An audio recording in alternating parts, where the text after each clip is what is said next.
une réplique de l'objet de Höhle-Fels.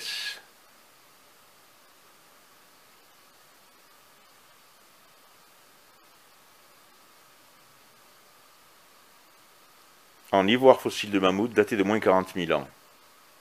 Assimilé à un bâton percé, il n'a pas servi à faire des cordes.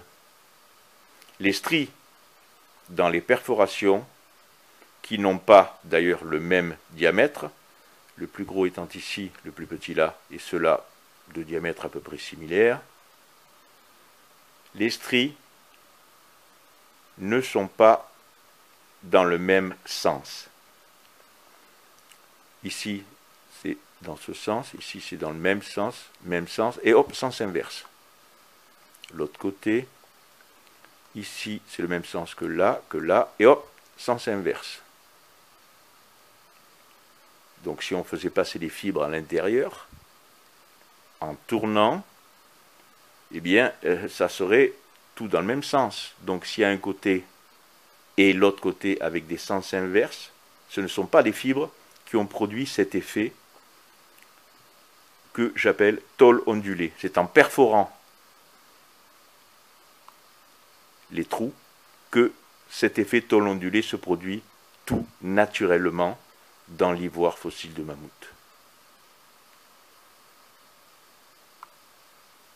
D'ailleurs, on retrouve la même chose